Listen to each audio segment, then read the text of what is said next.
Boa noite, começa agora para as 22 cidades do Acre, mais um Ideias da Aldeia.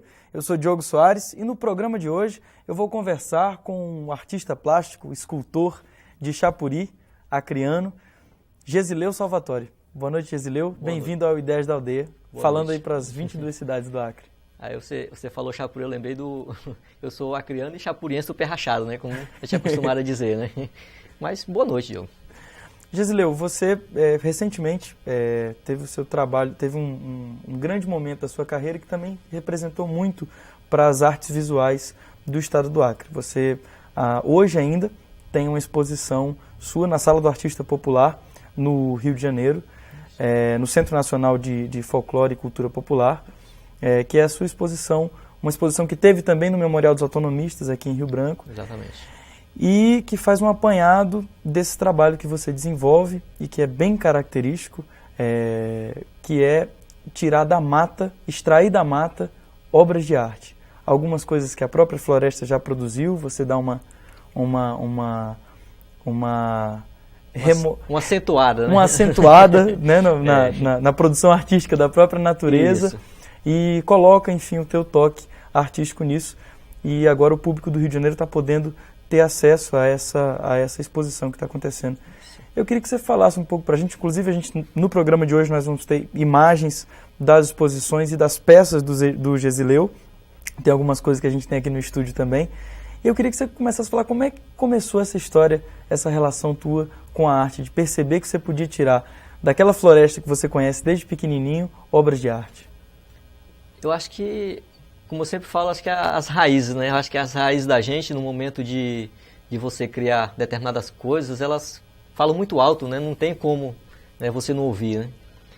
Então, o convívio desde cedo, né? Quando eu nasci no Seringal Tupá, perto de Chapuri. Então, desde cedo eu tive aquele contato direto com a floresta, com a mata, né? Estou acostumado a ver aquelas formas, né? Aquelas formas interessantes da natureza, que a natureza já tinha começado, né, a fazer, né? Só que na época eu não tinha ideia nenhuma, né, como que um dia eu poderia trabalhar aquelas formas, né? E com o passar do tempo, né, através de alguns trabalhos, também trabalho de escola, né, foi que começou a surgir, né, a ideia de trabalhar profissionalmente, né, o que eu sempre estava acostumado a ver, né? Gesileu, naquela época, quando você era criança, você já tinha essa percepção de identificar algumas formas na natureza que você queria trabalhar, que você tinha vontade de trabalhar, por mais que não fosse de maneira profissional, ou que você nem soubesse que aquilo já era o início da tua produção, da tua vida artística? Isso. Olha, a percepção desde cedo, né? Desde o momento em que eu comecei a entender, né? Como a gente fala, né? A me entender por gente, como a gente é acostumado a dizer, eu já tinha essa percepção de ver coisas, né? De ver figuras, né? E eu acho que isso, em parte, contribuiu para estar enriquecendo a minha criatividade, né? Então eu via determinadas formas e dizia, um pássaro ali, né? Aquele ali dá para fazer um tucano, né? Aquele dá para fazer um macaco. Só que eu não sabia como fazer, né? Esse tucano e fazer esse macaco. Eu só dizia, né? Dá para fazer. Agora, como, né? Como eu vim descobrir bem mais tarde, como seria possível, né? Montar essa parceria homem e natureza, né? Que na verdade nós somos parceiros, eu e a natureza, né? Nós somos um parceiro ali que trabalha numa simbiose perfeita, né? Que eu considero uma simbiose perfeita. E já que você está falando em simbiose perfeita, seu pai era seringueiro, então também trabalhava, vivia da natureza, tirava o sustento dele da natureza. Como é que ele entendeu seu pai como um seringueiro? Como é que ele entendeu que o filho dele era um artista, era um escultor? Meu pai, eu sou escultor, isso é a minha profissão.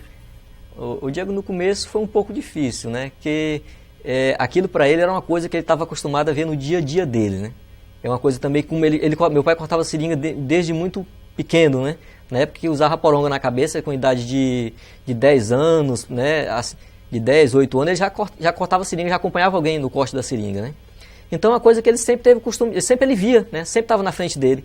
E geralmente a gente não tem muito o costume de ficar dando valor às coisas que, assim, aquelas coisas que estão fáceis, que estão na sua frente, geralmente a gente não dá muito valor, né, para isso, né? Então, no começo da minha carreira, eu senti assim um pouco de resistência, né, do meu pai, né? Ele disse, meu filho, você acha que isso vai dar futuro, né? A gente quer uma coisa que dê futuro para você, você vai entrar numa raiz dessa, quem que vai querer? Porque aquilo para ele era uma coisa comum, tá entendendo? É uma coisa que ele é acostumado a ver, né? Acostumado a ver no seu dia a dia, né? Mas aí, com o passar do tempo, eu fui trabalhando, né? Ele ia me ajudando no meu trabalho também. Aí eu notei que aquela resistência inicial não existia mais, né? Que ele saiu daquela daquele que de generalizar tudo, né? E passou a admirar determinadas coisas que eu estava fazendo também, né? Inclusive parece que hoje ele até te ajuda no processo de... Como é que funciona isso? Assim, falando no processo, uma coisa interessante é que o meu pai, depois que ele deixou de ser seringueiro, ele trabalhou uns tempos de carpinteiro também, né? Já tinha assim, um pouco de familiaridade com a madeira também, né? Mas ele não tinha noção nenhuma de entalhe, né? De nada, né? De maneira nenhuma, da escultura de forma nenhuma, né? E através da lei de incentivo à cultura, né, do Estado, eu fui beneficiado com um projeto, né? E insisti, pai, vamos participar comigo, vamos lá, quem sabe o senhor não vai poder me ajudar futuramente, mas ele não queria ir de maneira nenhuma, né? Com muita luta eu consegui levar ele, né, para essa minha oficina. Depois do primeiro dia de aula, né, ele era sempre o primeiro a chegar e o último a sair, tá entendendo? E sim, uma coisa assim, e se você ver as peças que ele está produzindo hoje, né, você pensa que ele fez aquilo a vida inteira. Né, quer dizer que ele era, né, uma coisa que ele tinha muita resistência no começo, mas depois ele, né, passou a gostar de maneira bem direta mesmo. Né?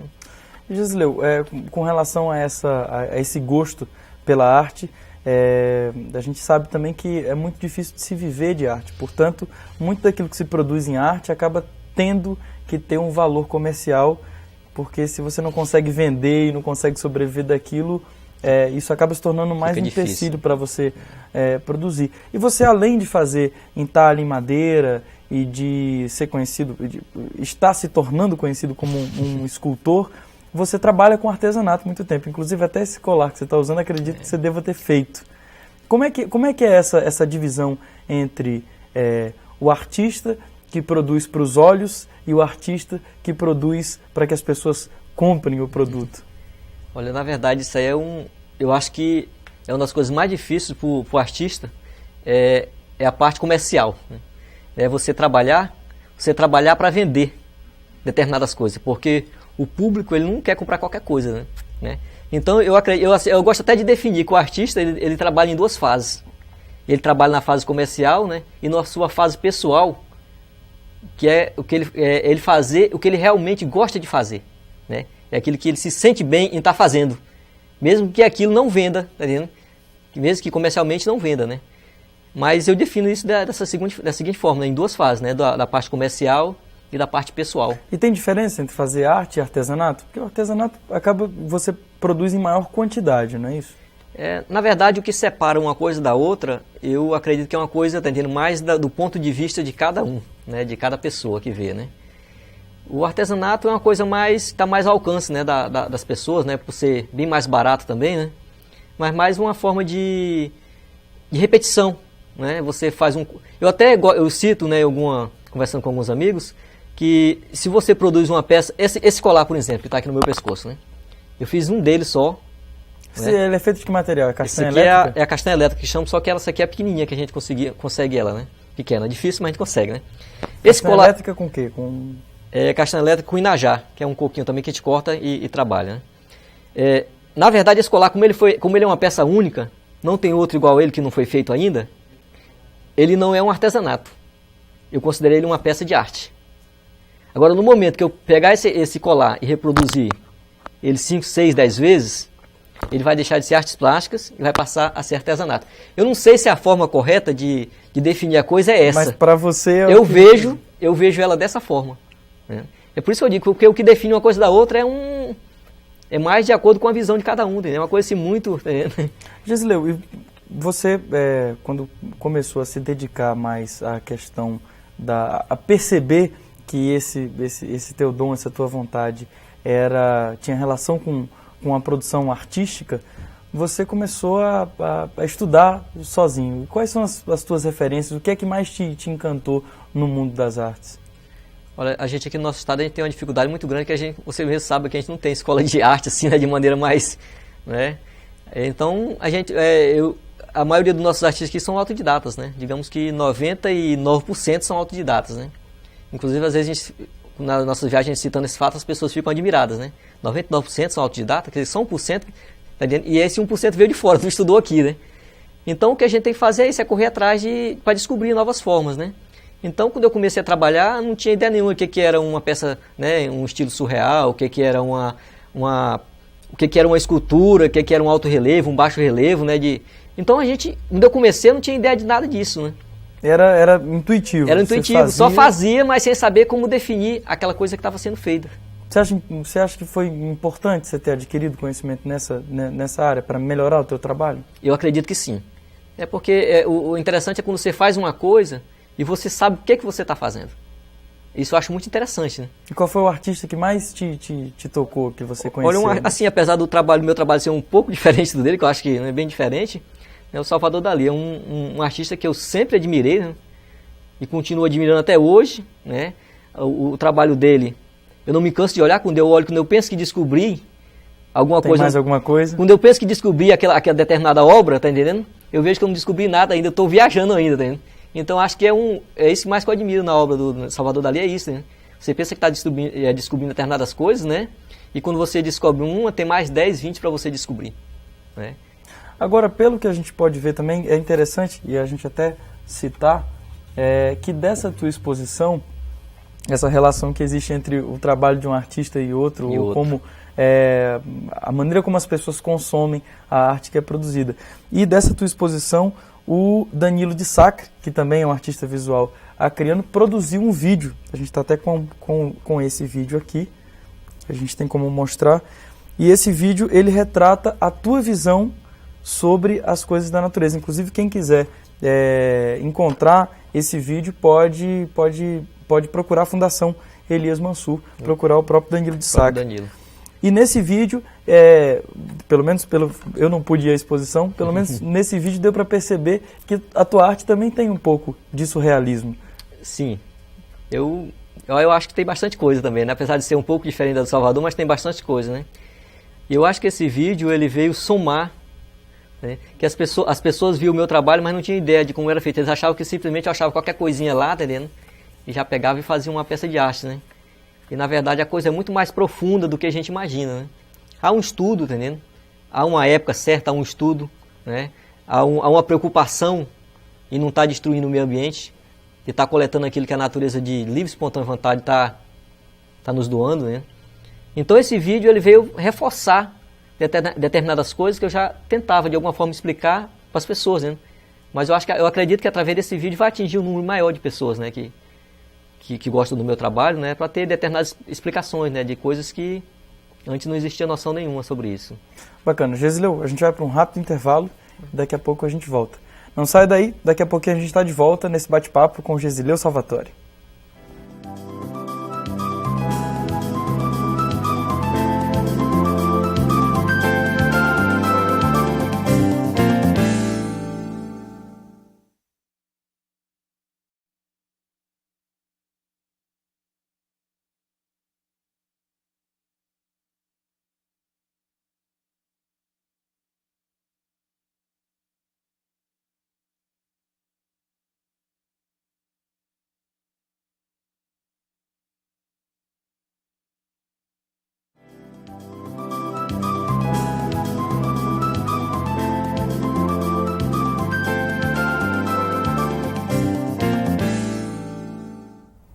Estamos de volta, batendo um papo com o artista plástico acreano Gesileu Salvatore. Gesileu, no bloco anterior nós falávamos sobre o teu processo de criação. E uma coisa que é interessante nesse teu processo é que, apesar de você não ser músico, você também cria peças que podem ser utilizados ou que são instrumentos musicais mesmo, não é isso? É isso. Então a ideia surgiu, né, na concepção de criar uma escultura que não fosse só uma escultura, que fosse também um instrumento musical, né, que seria uma escultura utilitária. Não sei como é que dá para né, para explicar isso, mas seria uma escultura utilitária, né? Então seria uma escultura que de alguma forma tocasse. Né? Inclusive a gente tem aqui no estúdio um exemplar desse. É um exemplar, E eu queria que no final da entrevista a gente vai fazer o que você costuma chamar, o grito do Mapinguari? É o eco final, né? Eu chamo o grito do Mapinguari, né? Mas tem os outros sons, né, bem mais suaves, né, que a gente faz com esse instrumento também. Né? Como é que você consegue descobrir, mesmo sem ser músico, como é que você consegue descobrir isso nessas formas que a natureza traz? Que, na verdade, a inspiração principal foi ouvindo o canto dos animais da floresta, né? o canto dos pássaros, né, o grito dos macacos, em relação a sons da floresta de um modo geral, né? Então, seria criar um instrumento que de alguma forma reproduzisse os sons da floresta. Gesileu, nessa tua exposição, nessa exposição que teve no Memorial dos Autonomistas aqui em Rio Branco e depois foi para o Rio de Janeiro, e pelo que eu estou sabendo, tem alguns contatos já fechados para ir a Brasília e talvez até para a França. Qual foi a tua impressão com relação ao público, quando esse público lá no Rio de Janeiro teve contato com a tua obra? Porque para nós que moramos aqui no Acre, quando a gente se depara com uma obra como essa aqui, por exemplo, de um modo ou de outro, essas formas são familiares. Familiares. Agora, para quem mora no Rio de Janeiro, ou enfim, o Rio é uma cidade cosmopolita, tem gente de todo mundo. De todo mundo. Né? Quando se depara com uma forma dessa, que é comum aqui nas nossas matas, nas beiras dos nossos rios, tem uma outra impressão. O que foi que você sentiu nesse contato? O Diogo, uma coisa que marcou demais lá no Rio de Janeiro, as pessoas sempre estavam vendo o meu trabalho, estavam admirando, né, estavam achando muito legal. Mas aí, numa oportunidade, recebi um grupo, né, um grupo de algumas crianças, adultos, né, homens e mulheres, né, e essas pessoas, né, tinham um olhar, assim, uma coisa assim que me deixou impressionado, né, assim, no primeiro momento, eu fiquei com um pouco de medo, que eu não estava acostumado a ver aquilo, né. É um olhar assim de admiração, é uma coisa que não dá muito para traduzir com palavras, né? Mas foi um olhar que marcou demais, né? O olhar dessas pessoas, né? Quando descobri, né? Primeiro eu só estava admirando as peças, né? Aí quando me identificaram que eu era o artista que produzia aquelas peças, né? Não acreditaram. Não acreditaram, é um brilho, entendeu? Um brilho no olhar que só vendo para saber o que eu estou falando, né? Porque foi uma coisa assim, bem diferente. Já tinha sentido algo parecido quando você expôs aqui no Acre? Mais ou menos parecido, mas com aquela intensidade, nunca. É diferente porque sempre tem aquela impressão de que santo de casa não faz milagre.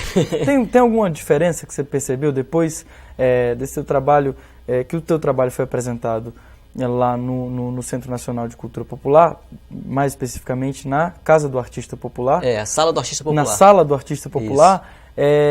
Enfim, foi produzido todo um material gráfico. Teve também o DVD do Danilo que foi produzido aqui, foi passado. Exatamente. Está rolando lá ainda, né? Ainda está acontecendo, né? Está acontecendo. Você notou alguma diferença com relação à maneira como as pessoas recebem o teu trabalho aqui em Rio Branco? Porque o teu trabalho foi um sucesso, muito comentado, principalmente no meio das pessoas que lidam com artes visuais no nosso estado. Você sentiu alguma diferença do público, da maneira como as pessoas tratam ou falam da tua arte para você mesmo?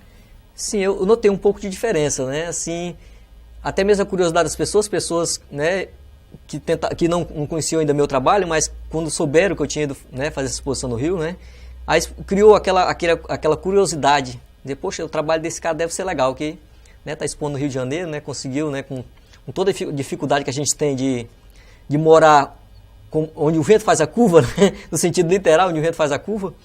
Então, eu notei uma diferença, assim, né, no olhar das pessoas, de dizer, poxa, né, é legal, tem uma coisa mais ou menos assim, né? Gesileu, a gente tem imagens aqui da tua exposição, aqui, de algumas peças, no Memorial dos Autonomistas, e lá no Rio também, né? E aí a gente também tem algumas fotos de peças de artesanato que você já fez também. A gente pode ir, o pessoal de casa também, conhecer um pouco a obra do Gesileu. A gente vai estar colocando agora na tela. Esse aí é um outro instrumento musical, né, Gesileu? Esse é um outro instrumento musical. Ele emite um som parecido com esse que nós temos aqui, né, no momento, mas com a tonalidade um pouco diferente, né? Isso é um arco? Esse é um arco que foi confeccionado, né, com matéria reciclada também, né? Esse aí é um outro instrumento musical, só que esse aí não é de sopro. É um maracá. É um maracá, né? São várias sementes que tem ali dentro, né? E esses trabalhos aí tem a máscara do mapinguari e também alguns cortes da nossa seringueira, né? Essa peça é uma peça bem antiga, ela está comigo desde a primeira exposição. Essa, inclusive, é a capa da publicação do livro. Isso, eu chamo ela Mulher Galho, né? Um ser que está representando, né, a floresta de um modo geral. E essas são fotos? São fotos da exposição lá do Rio de Janeiro, né? Que ainda está acontecendo. Esse é o salão de exposições, né? Ficou bonito, hein? Tá muito bonito. E essa exposição que ainda continua no Rio de Janeiro? É isso, vai ficar até o dia 30 lá. Isso aí já era abertura da exposição, o público estava começando a chegar. Isso aí eu, o professor Gregório e a Luciana Carvalho, que foi a antropóloga que veio fazer um trabalho comigo aqui em Rio Branco, né? Esse rapaz aí junto com o professor e eu é o Afonso, que é o presidente da Casa do Acre, lá no Rio de Janeiro. Da Casa do Acre, no Rio. Que acolheu a gente muito bem em todos os aspectos, né? E mais uma tomada do salão de exposições, né? Aí já tem a parte de artesanatos, né? Do artesanato que eu produzo, né? Que são sementes de paxiubão, paxiubinha, né? Aí tem o semente de... Mulungu? Mulungu, açaí. Essa daí são açaí, só aqueles coloridos, né? Artificialmente. Isso aí tem sido basicamente o teu sustento, Gesileu. É que, assim, quando uma coisa não dá pelo um lado, dá pelo outro, né? Como a gente é acostumado a dizer, né? Então, quando as peças de arte não... Porque o nosso mercado aqui é uma coisa bem pequenininha, né? Então, tem momento que o negócio aperta pro lado do artista, né? Então, quando a peça de arte não está vendendo legal, o artesanato está vendendo, né? E vice-versa, né? E de acordo com esse ciclo, a gente vai sobrevivendo de alguma forma, né? Gesileu, e tem alguma possibilidade, agora que você é um artista de reconhecimento nacional, está com exposição no Rio, vai para Brasília também, e quando é que você vai expor de novo aqui em Rio Branco? Já tem alguma data e algum lugar específico? Olha, eu recebi um convite do pessoal do Museu da Borracha, né? E a gente agendou com eles lá a partir do dia 1º de outubro, de setembro, de dezembro. Do dia 1º de dezembro vai ficar 2 meses essa exposição, né, aqui no Museu da Borracha. Né? No Museu da Borracha. Sim, então são algumas peças antigas e algumas novas que eu estou confeccionando. Né? E em relação ao meu trabalho de artesanato, eu estou viajando agora para Cruzeiro do Sul dia 7 agora do mês que vem, né? E vou desenvolver um trabalho de 2 semanas com os artesãos de Cruzeiro do Sul. Né? Um trabalho de oficinas? De oficinas. Isso via Sebrae, né? O Sebrae daqui que está me contratando para realizar esse trabalho lá em Cruzeiro do Sul. O Sebrae, inclusive, a gente estava conversando em off agora, que tem a ideia de fazer uma oficina de lapidação das nossas sementes, porque parece que as sementes podem ser lapidadas assim como é lapidado, como os cristais são lapidados. Isso, em que pé que está isso? Rapaz, na verdade, isso é uma conversa antiga minha com o Aldemar, né? O Aldemar lá do Sebrae. A gente faz tempo que a gente vem batendo nessa tecla, né? Aí esses dias ele me procurou, Gesileu, veja os contatos, né? Como é que está isso aí, com quem a gente pode entrar em contato para ver se viabiliza isso, né? Mas também não é nada fechado, são apenas ideias, mas que a gente torce que dê certo, né? Porque vai agregar muitos valores ao nosso artesanato, né? Vai, além do diferencial, que vai ser muito grande também, né? E nesse trabalho que você está indo agora para Cruzeiro do Sul, são uma oficina para o artesanato também? Para o artesanato, basicamente para artesanato em sementes. Então a gente vai trabalhar com a comunidade lá de Cruzeiro do Sul, né? A gente vai ensinar para eles desde a coleta da semente, com um pouco de manejo, né? O beneficiamento até o produto final, que é o produto pronto para ser vendido. Né? Bacana, Gesileu, e como é que está essa situação da organização dos artesãos aqui no Acre? Porque muita gente tem esse trabalho com sementes e acaba sendo um trabalho muito reconhecido, principalmente por quem vem de fora, sempre quer levar uma lembrança do Acre ou mesmo da Amazônia, e acaba recorrendo a esses adereços que são criados pelos artesãos. Como é que está essa organização dos artesãos hoje no Acre? A organização, ela está, como a gente diz, está indo, né? A gente tem alguns problemas, como todas as associações têm, né? Problemas, né? Mas, de uma maneira geral, está correndo tudo às mil maravilhas, né? Claro que o nosso mercado é um mercadozinho muito pequeno, né? Então a nossa saída seria feiras, né? Fora do estado, né? Até mesmo no exterior, né? Isso fora do estado já vem acontecendo, no exterior está mais difícil, né? Mas a nossa saída principal seria essa, né? Porque a nossa produção é bastante grande. A produção é grande, o mercado é pequeno. Né? Você imagina já que... Então tem que dar um jeito de exportar essa produção. Dar um jeito de exportar essa produção. Gesileu, a gente está chegando ao final da nossa entrevista. Você tem algum telefone de contato que as pessoas possam encomendar alguma peça, ou de repente pedir algum esclarecimento, ou contratar uma oficina de repente de beneficiamento? Eu tenho o meu contato é a Fundação Elias Mansur, né? Ou então o Sebrae, né? Mas aí tem o meu telefone particular também, que é o 9238-1562, né? Alguma pessoa estiver interessado, liga e a gente faz uns acertos, né? Troca uma ideia. Troca uma ideia, sim. Gesileu, muito obrigado pela tua participação aqui no Ideias da Aldeia. E eu queria que a gente encerrasse essa entrevista ouvindo aquilo que viria a ser, aquilo que é na sua concepção, o Grito do Mapinguari. Grito do Mapinguari. Você mostrou pra gente em off e pode ficar à vontade. Assim, antes de mais nada, eu queria te dizer que eu já falei antes, eu não sou músico, né? Eu sou um curioso, sou uma pessoa que gosta de música, né? Então o instrumento ele é totalmente experimental, ele está aí para ser, tá entendendo? Experimentado mesmo, na maneira geral, né? Mas a gente, vamos ver se a gente faz alguma coisa, né? É que dá para tirar vários sons, a gente já estava brincando com ele, dá para tirar... Na verdade, ele foi criado para reproduzir sons da floresta, né? De um modo geral, mas todo tipo de som que você imaginar, né? Dependendo... Então faz uma demonstração para a gente aí e pode terminar com o Grito do Mapinguari. O Grito do Mapinguari no final? Bom, antes de você fazer essa demonstração, então eu queria me despedir dos telespectadores das 22 cidades acrianas que assistiram esse bate-papo com o Gesileu Salvatore, artista plástico acriano, que está acabando de voltar do Rio de Janeiro, onde sua exposição permanece e que dentro em breve vai estar expondo aqui no Acre, novamente no Museu da Borracha, a partir do dia 1º de dezembro. Uma boa noite a todos e até a próxima.